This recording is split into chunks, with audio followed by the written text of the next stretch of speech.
Bonjour à tous. Alors dans cette nouvelle vidéo, on poursuit notre préparation du vol avec le devis de masse et centrage. Donc il faut bien avoir en tête que c'est quelque chose d'obligatoire.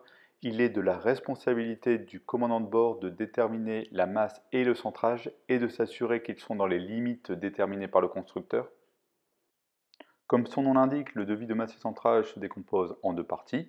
Une première partie qui est le devis de masse, où on va calculer le chargement, et une seconde partie, le centrage, donc ce type de graphique qu'on appelle le centrogramme, où on va mesurer et définir le centrage de l'avion. Donc dans cette vidéo, on verra tout d'abord quelques définitions. Ensuite, on s'attaquera à la première partie, le calcul du chargement, puis le calcul du centrage. On verra quels sont les leviers en notre possession en cas de dépassement, donc dépassement de masse ou lorsque le centrage est hors limite. On parlera rapidement d'un rapport BEA pour illustrer le fait que le masse et centrage c'est quelque chose d'important. Et enfin, on terminera avec quelques outils qui pourront vous aider dans le calcul et la détermination du devis de masse et centrage. Donc cette vidéo ne se veut pas trop théorique, hein, on ne parlera pas ici d'équilibre, etc. Mais je vous propose quand même quelques définitions pour la suite de la vidéo. Donc le poids, qui est une force en newton, c'est la force exercée sur un corps par la gravité ou l'accélération. C'est égal à la masse en kilogrammes fois la gravité. Elle s'applique au niveau du centre de gravité. Un autre point important, c'est le foyer. Donc le foyer, c'est le point d'application des variations de portance. Donc il est souvent difficilement identifiable sur un avion. Donc on prend généralement une autre référence plus accessible pour les mesures. Donc sur les avions légers, c'est très souvent la cloison par feu. On appelle marge statique la distance entre le centre de gravité et le foyer. Et on appelle bras de levier la distance entre l'endroit où est appliquée une force et l'axe de rotation. Donc dans l'avion, le poids d'une masse ajoutée est la force et le centre de gravité est le point de rotation. Pour effectuer les différents calculs du devis de masse et centrage, vous allez avoir besoin d'informations, comme la masse à vide de l'avion, les différents bras de levier et le centrogramme. Ces informations sont disponibles dans la fiche de pesée de l'avion. Une fiche de pesée de l'avion à jour doit réglementairement être disponible et présente avec les autres documents de l'avion. Donc on commence par le calcul du chargement de l'avion. Donc pour cela, on reprend le tableau et on va remplir la première colonne, masse. Donc il s'agit de reprendre toutes les charges présentes dans l'avion avant le décollage. Donc la masse à vide de l'avion, c'est la masse de l'avion sans le carburant utilisable, sans pilote ni passager. Donc la masse à vide comprend l'huile et le carburant inutilisables. On va ensuite retrouver tous les passagers de l'avion, donc les passagers à l'avant, le pilote et le passager à droite. Éventuellement, si l'avion possède des places arrière, on va retrouver les personnes à l'arrière de l'avion. On va retrouver également les bagages et enfin le carburant total. Donc ici, on calcule la masse avant le décollage. Donc si on voudrait vraiment être précis, il faudrait enlever le carburant utilisé pour le roulage. Donc ici, pour des raisons de simplification, on va garder tout le carburant et de toute façon, ça va dans le sens de la sécurité. Donc on fait la somme de toutes ces masses et on indique le total dans la coche jaune. Donc c'est la masse totale au décollage. Donc on voit ici indiqué MTOM 1150 kg. Donc MTOM c'est la maximale take-off mass, donc la masse maximale au décollage, qui ne doit pas être dépassée avant le décollage. Donc ici 1150 kg. Donc l'objectif du calcul du chargement, c'est de s'assurer que la masse totale de l'avion avant le décollage soit bien inférieure à la masse maximale autorisée au décollage, car au-delà de cette masse, le constructeur ne garantit pas la résistance de l'avion aux efforts normaux ni les performances minimales requises. Cette masse maximale au décollage, on va la retrouver dans le manuel de vol de l'avion. Donc on va prendre un exemple pratique pour illustrer le calcul. Donc dans notre exemple, on aura un TB10 avec une masse à vide de 785 kg. Au niveau des passagers, on aura à l'avant un pilote qui pèse 80 kg, un passager à l'avant qui pèse 75 kg et un passager à l'arrière qui pèse 85 kg. Au niveau des bagages supplémentaires, on n'aura rien, 0. Et au niveau du fuel, on aura le plein complet, donc c'est-à-dire 2 fois 22 US gallons, soit 44 US gallons. Donc on remplit le tableau et la colonne masse avec ces chiffres, le tout en kilogrammes.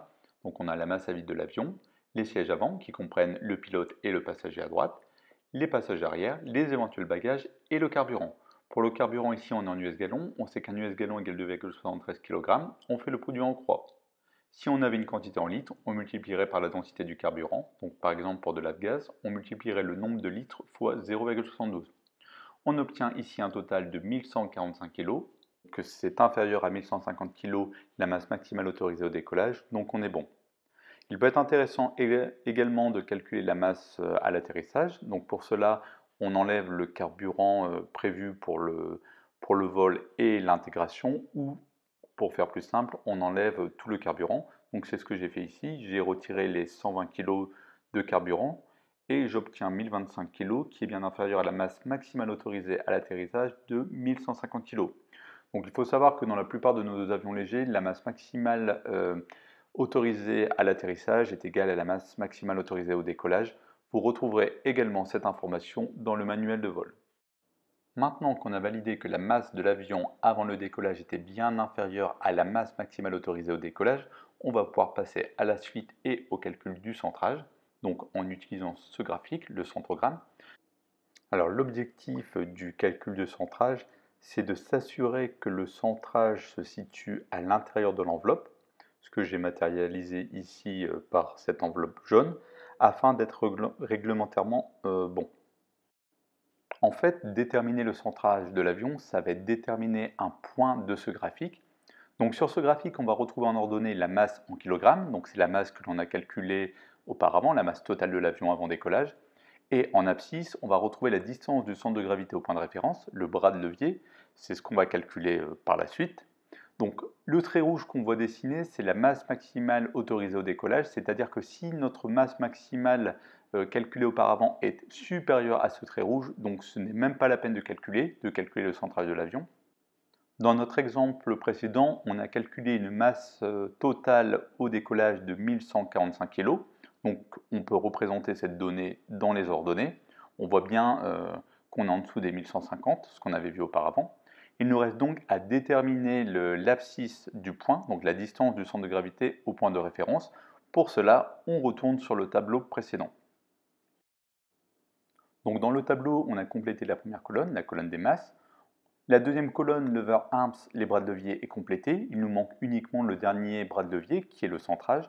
On va donc maintenant calculer le moment de chaque item de chargement. Pour cela, c'est très simple. On va multiplier chaque masse par le bras de levier associé. Donc, par exemple, pour la masse de l'avion à vide, on va multiplier 785 par 0,973 et on va faire de même pour chaque item. On inscrit le résultat de chaque multiplication dans la colonne moment, puis on fait la somme de tous les moments et on inscrira le résultat dans la ligne des totaux. Donc ici la somme 763,8 plus 180,57 plus 178,07 plus 129 égale 1251,44 qui est la somme des moments. Pour obtenir le bras de levier complet de l'avion, on divise la somme des moments, 1251,44, par la somme des masses, 1145 kg, et on va obtenir le bras de levier complet de l'avion, qui est de 1,09, donc c'est-à-dire la distance du centre de gravité par rapport à la référence, une distance en mètres. Donc vous voyez, ce n'est pas compliqué, on multiplie chaque masse par chaque bras de levier pour obtenir un moment, on fait la somme de tous les moments et on divise cette somme des moments par la somme des masses. Donc n'hésitez pas à revoir la vidéo en faisant du pas à pas si vous n'avez pas compris et à poser éventuellement vos questions en commentaire si vous avez besoin d'un complément d'information. On peut donc maintenant placer notre point, notre centre de gravité de l'avion au décollage dans le graphique en prenant en ordonnée la masse totale de l'avion, 1145 kg, et en abscisse, le bras de levier de l'avion complet que l'on vient de calculer, 1,09. On voit donc que notre point est bien inclus dans l'enveloppe, même si je vous l'accorde proche de la masse maximale au décollage. On est donc conforme et on peut donc partir en vol. Cependant, on doit s'assurer que le centre de gravité de l'avion reste dans l'enveloppe pendant tout le vol. On va devoir donc déterminer l'évolution du centre de gravité en fonction de la consommation de carburant. Tout à l'heure, on a calculé la masse totale de l'avion à l'atterrissage, c'est-à-dire qu'on a pris la masse totale de l'avion au décollage moins le carburant total. Donc pour calculer le centre de gravité de l'avion à l'atterrissage, on pourrait tout simplement refaire tous les calculs en supprimant le carburant, Mais une autre solution consiste à enlever simplement le moment lié au carburant, c'est-à-dire qu'ici on va calculer le moment du carburant qui est de 129, qu'on va retrancher à la somme des moments qu'on a calculés auparavant, c'est-à-dire 1251,44 moins 129, qui nous font 1122,44. Et une nouvelle fois, on va faire la somme des moments divisée par la somme des masses, donc en enlevant bien sûr la masse liée au carburant, et on obtient le centre de gravité, donc c'est-à-dire le bras de levier de l'avion complet sans carburant, 1,095. Il suffit alors une nouvelle fois de replacer le point dans l'enveloppe en prenant en ordonnée la masse de l'avion sans le carburant, 1025 kg, et en abscisse le bras de levier de l'avion sans le carburant, c'est-à-dire 1,095. Une nouvelle fois, on voit que le centre de gravité va évoluer vers un point qui se trouve dans l'enveloppe, donc qui est conforme et réglementaire. En fonction de la position du ou des réservoirs et de la façon dont on va consommer le carburant, le centre de gravité va se déplacer, soit vers l'avant, soit vers l'arrière. Ici, dans l'exemple, on voit qu'il se déplace légèrement vers l'arrière. Dans cet autre exemple, on voit par contre que le centre de gravité le centrage va aller vers l'avant. Ce qu'il est très important de retenir concernant le centrage, c'est qu'au-delà d'avoir le centrage inclus dans l'enveloppe, prédéfini par le constructeur, le fait d'avoir un centrage très en avant ou très en arrière va avoir des conséquences sur le comportement de l'avion. En effet, avoir un centrage avant implique d'avoir un avion beaucoup plus stable, mais à l'inverse beaucoup moins maniable. L'efficacité est réduite de la gouverne de profondeur. Ça va augmenter la consommation de carburant et avoir un centrage avant, on l'avait vu dans une précédente vidéo, augmente la vitesse de décrochage. A l'inverse, avoir un avion centré arrière va le rendre plus maniable mais moins stable, dû toujours à l'efficacité accrue de la gouverne de profondeur. Ça va diminuer la consommation de carburant et le centrage arrière va diminuer la vitesse de décrochage. Vous l'aurez sans doute remarqué, mais l'enveloppe de centrage n'est ni un carré ni un rectangle. On retrouve une cassure à l'avant. Cela s'explique par le fait que sur la plupart des trains tricycles, la roulette de nez à l'avant est seule pour supporter le poids, contrairement aux trains d'atterrissage. De ce fait, afin d'éviter d'endommager le train avant, on va faire en sorte de ne pas mettre trop de poids sur l'avant, on va le répartir autrement. Sur certains centrogrammes, on va même trouver une seconde cassure un peu plus haut. Celle-ci est liée à l'efficacité de la gouverne de profondeur. En effet, lorsque le centrage est trop en avant, lorsqu'il y a trop de poids en avant, l'efficacité de la gouverne de profondeur est insuffisante. Donc c'est bien une limitation par rapport à l'efficacité de la gouverne de profondeur. Dans notre exemple, on a vu que la masse et le centrage sont dans les limites du constructeur, mais que faire lorsque l'on a un dépassement, lorsque l'on se situe hors limite? Donc dans un premier temps, on va s'intéresser au dépassement de la masse maximale au décollage. Donc on l'a vu juste avant, la masse calculée avant le décollage doit être inférieure à la masse maximale autorisée au décollage. Donc dans notre exemple, on avait 1145 kg, qui est bien inférieur à 1150 kg. On va maintenant modifier l'exemple en prenant des passagers et un pilote un peu plus lourd. Donc cette fois-ci, on trouve une masse totale de 1165 kg. Donc on est bien au-dessus des 1150 kg qui est la masse maximale autorisée au décollage. On a un dépassement de masse et on ne peut pas décoller dans ces conditions. Dans ce cas, on revient au tableau de chargement et on regarde comment on peut modifier justement le chargement pour réduire la masse. Il y a des items du chargement pour lesquels les masses sont incompressibles, on ne peut pas les modifier ou les réduire. Par exemple, la masse à vide de l'avion, on ne peut pas y toucher. On va également admettre que le pilote reste le pilote, vous êtes le pilote. Pour les passagers, tout dépend du type de vol que vous effectuez. Donc par exemple, si vous faites un vol local ou des baptêmes de l'air, vous pouvez réduire le nombre de passagers et faire plusieurs rotations. Vous pouvez également essayer de revoir la composition des équipages par rotation. Maintenant, si vous faites un voyage, donc si vous êtes plusieurs avions, peut-être qu'il peut être intéressant aussi de modifier la composition des équipages pour répartir, on va dire répartir la charge, entre guillemets. Maintenant, si vous faites un voyage et que vous n'êtes qu'un seul avion et que vous ne pouvez pas enlever des passagers, donc à ce moment-là, on va essayer de voir si on peut agir sur un autre item du chargement. Donc on passe à l'item bagage, donc peut-être que vous pouvez là aussi réduire le poids des bagages en retirant plusieurs éléments, une valise ou je ne sais pas. À vous de voir ce qui est nécessaire ou pas pour votre vol et voir si vous pouvez l'enlever. Donc on arrive à l'item fuel, carburant. Généralement, c'est là où on a le plus de marge de manœuvre. Beaucoup de pilotes prennent l'habitude de partir avec le plein complet, même pour une petite navigation, un vol d'une heure. Donc peut-être qu'on peut revoir l'emport du carburant, bien sûr en respectant les règles d'emport du carburant, et donc réduire la masse totale. Dans le cadre d'un voyage, on peut également revoir sa navigation et faire des arrêts intermédiaires pour refaire le plein. Donc c'est-à-dire qu'au lieu de partir avec le plein complet, on part avec un plein partiel et on refait des pleins intermédiaires, tout en respectant les règles d'emport du carburant. Dans tous les cas, assurez-vous que le pilote précédent n'a pas fait le plein complet, parce que dans ce cas-là, vous n'aurez plus de marge de manœuvre, à part faire des tours de piste pendant X temps pour vider l'avion, mais ça serait vraiment dommage.